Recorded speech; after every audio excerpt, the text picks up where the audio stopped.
I'm Brian Easton, author of the Autobiography of a Werewolf Hunter series, and this is Whiskey with the Werewolf Hunter.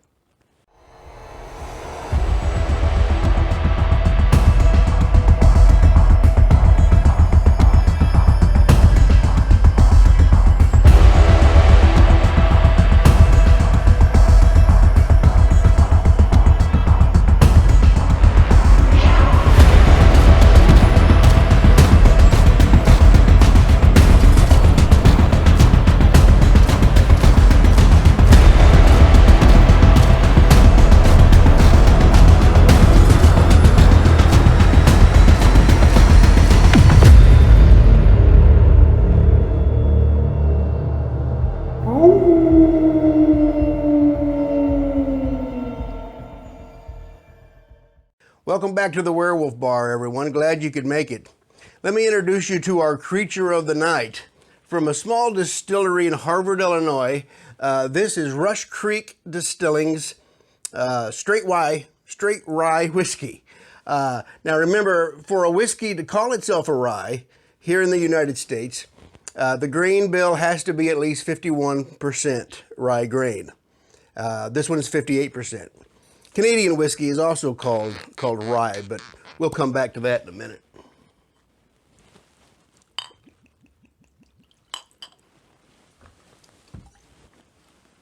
Cheers.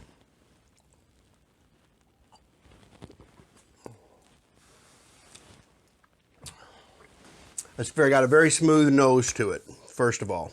Sweet in the front. It's got real bold spiciness, which you want in a rye, and a nice long warm finish. And yeah, that's pretty good stuff. Let me just take a minute to talk about a whiskey tasting in general. My descriptions of the nose and the palate and the finish and etc. etc. As I've said many times before, I am not a whiskey connoisseur, nor do I have what I would consider to be a sophisticated palate. I pick out basic scents and flavors. But there are folks who say when they hear someone describing the taste of whiskey, and they go on and on about how they smell or taste caramel, some citrus, then black pepper or dark chocolate, with a hint of nuttiness that turns to tobacco or leather, they just can't help but get the feeling they're being bullshitted, because they don't taste anything of the sort. In fact, a lot of people who drink whiskey casually couldn't tell you the difference between a Scotch and a bourbon in a blind taste test, or Jameson from Jack Daniels, let alone detect smooth floral notes or accents. So how could all those flavors and aromas possibly get in the glass that you're drinking from? And is this truly bullshit? Now, if I say I can taste sherry in a whiskey because the thing was aged in a sherry cask, sure, or oak. In the case of a bourbon, because it's been aged in an oaked barrel. But citrus, toffee, I mean, I can tell smoky from peaty because that's the basic part of the distilling process. But what about the difference between two barrel-aged whiskeys from different distilleries?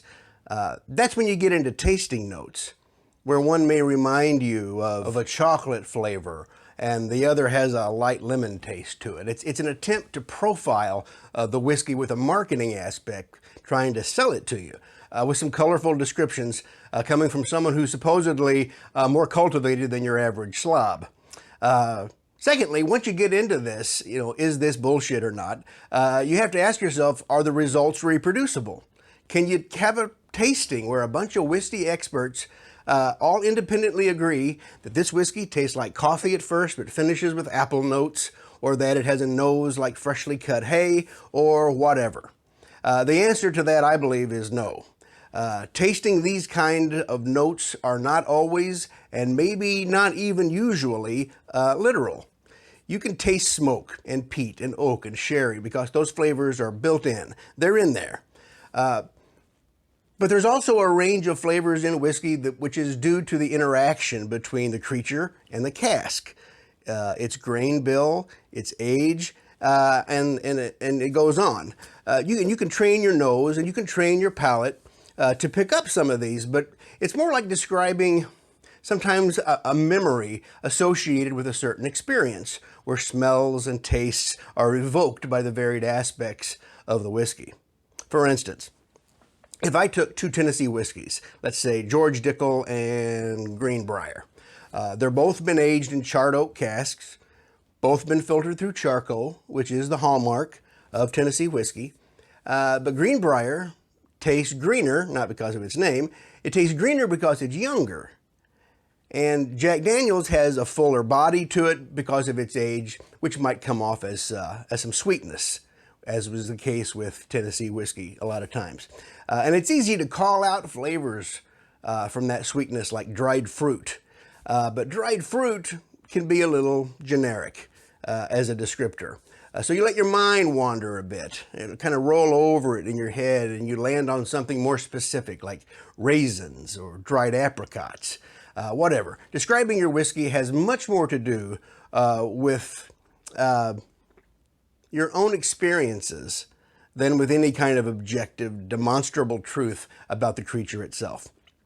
So somewhere between the flavor of the whiskey and my memories, there may be something similar enough to roses or molasses or vanilla or wet pavement or the smell of a new car or walking into a leather shop that takes your mind to those places. So what's being described when a refined palate tastes a whiskey is not an objective conclusion, but it's a personal one.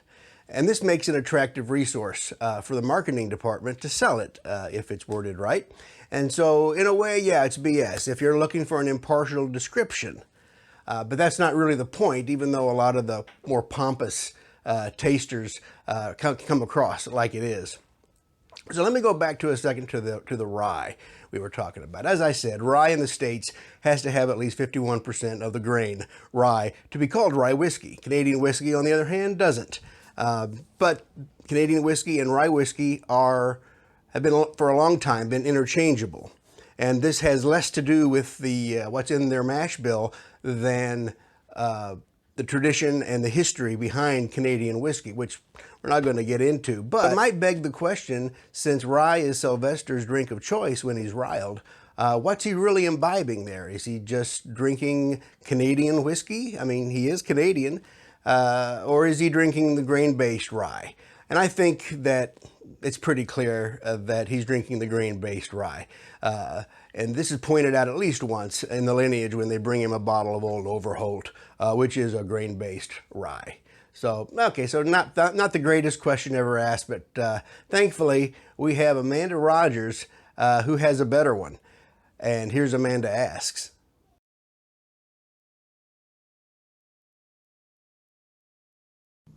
Hi Brian, hi Internet people. Today I was wondering about Tex the Livonian. Now I understand that he is an actual literary fictional character beyond just the autobiography of a werewolf hunter, and obviously spoilers because I'm going to talk about what's in there anyway. But here's what I've been wondering. The nature of the werewolf as we understand it has been defined as the characters are absolutely evil once they've been infected. But Tex the Livonian believes that he is the Hound of God, so therefore he is not a bad guy, and he only kills other werewolves, to our knowledge. However, he's got brides, and his brides, to our knowledge, also only kill other werewolves. And I know you could say that his brides are offshoots of his own genetic lineage, that is to say he bit them, turned them, whatever. But we know that he also pursued other werewolves out of other lineages. So there's no saying where his brides actually come from.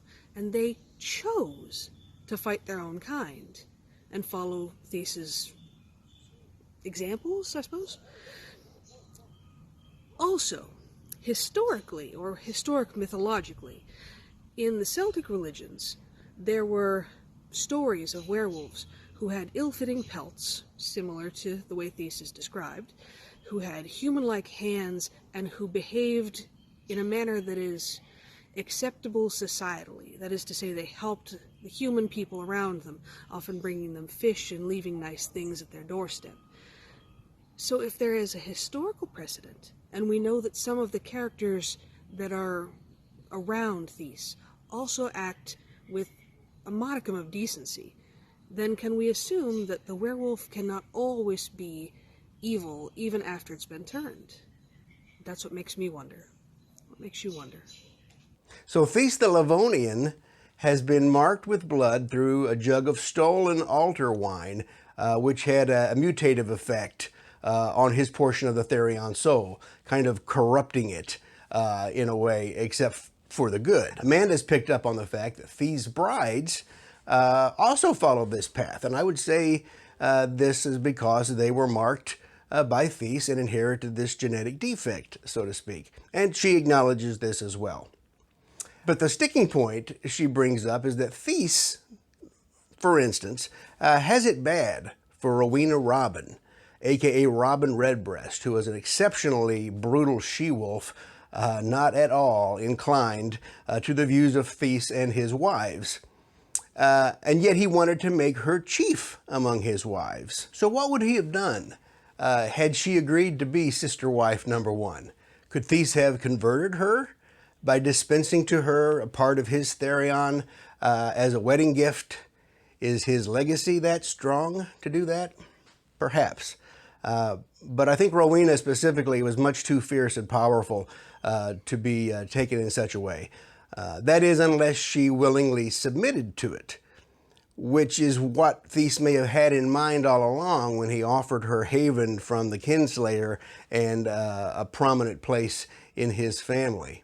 But old Feast is meant to be portrayed as much of a horny old goat as he is the hound of God. So maybe he was just thinking with the wrong head and hadn't thought past the wedding night.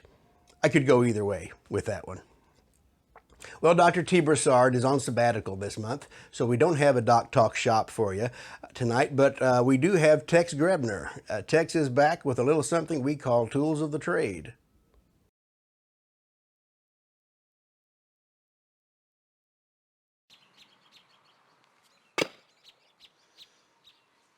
Howdy folks, Tex Grebner. Welcome to Tools of the Trade. Who even uses a tomahawk anymore anyways? Here we have a tomahawk. Here we have a fighting knife. Sylvester is very good at knife fighting.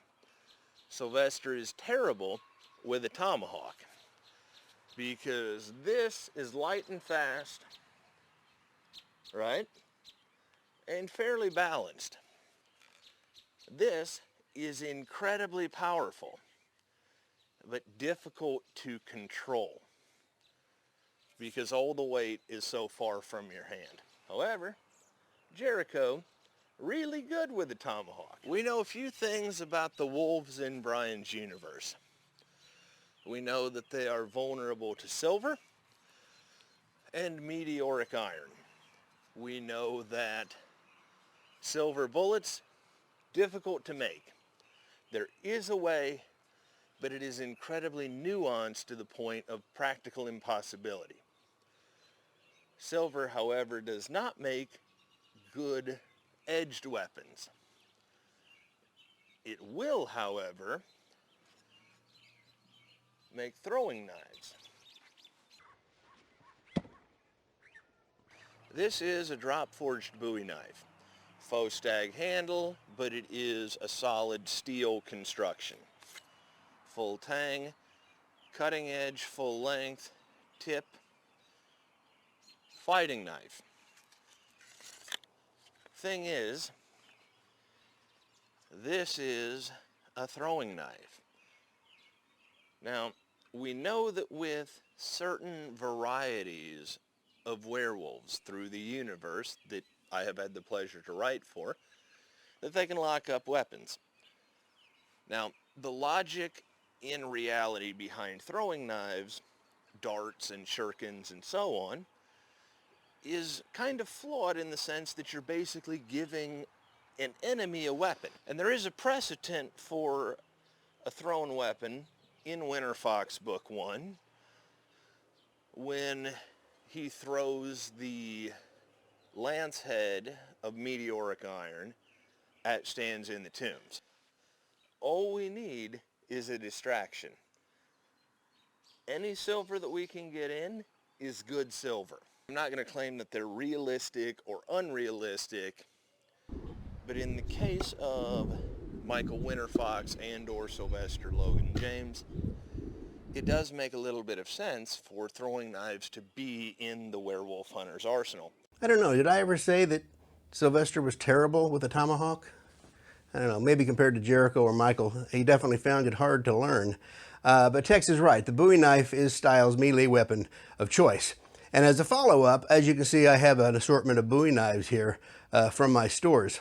Different styles and blade profiles, with Sylvester's knife being along the line of this one, with the crown stag handle and the copper back. Now, before pistols evolved to a place where they were reliable, one, and easy to load, two, and then could shoot multiple times, a good Bowie knife was considered to be the best way for a man to arm himself for self-defense. Everyone from miners and farmers to judges and colonels and senators and lawyers were known to carry some version of this blade in the mid-1800s and on. Of course, named for and made famous by the exploits of Jim Bowie, and punctuated and made fashionable to some extent by his death at the Siege of Alamo in 1836. I talk about knife fighting a little bit in the novels, but I wanted to point out a couple of ways that a knife of this kind shouldn't be held.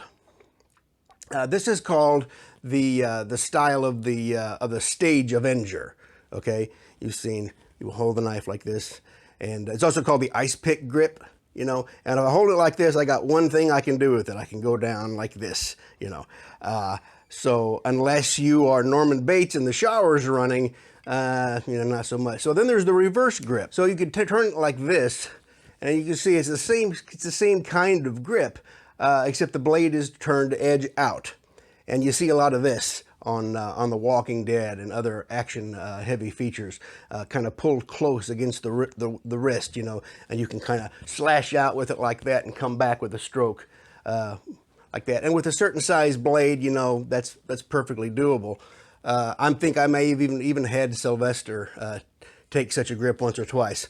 But with the Bowie, if you do that with the Bowie, you're really giving up one of its major advantages, first of all, which is reach.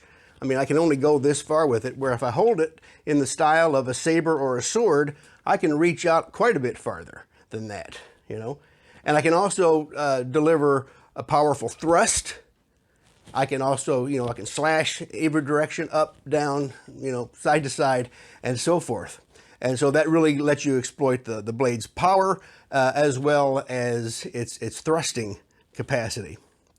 Now, the other thing that this grip lets you do is something called the comma cut.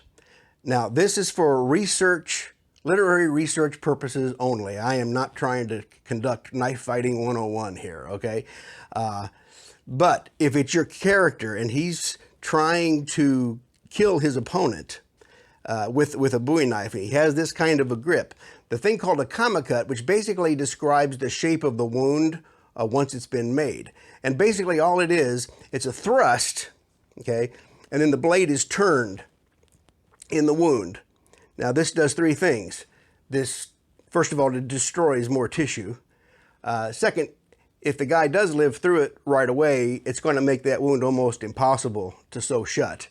And third, it lets air into the injury so that the blade can be more readily and easily extracted from the wound. Again, for research purposes and writing purposes only.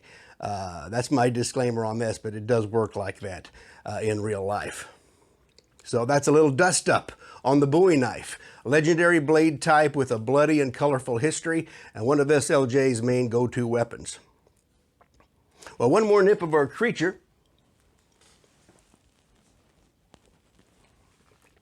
And that's going to do it for me this evening. Thanks for coming by. Doc should be here next month for more on shape-shifting, and we've got a thing or two waiting in the wings. But until then, I want to thank you for watching and remind you I'm on the web at werewolfhunter.com, and don't forget to subscribe to the channel before you leave. Happy hunting, and mind the moon.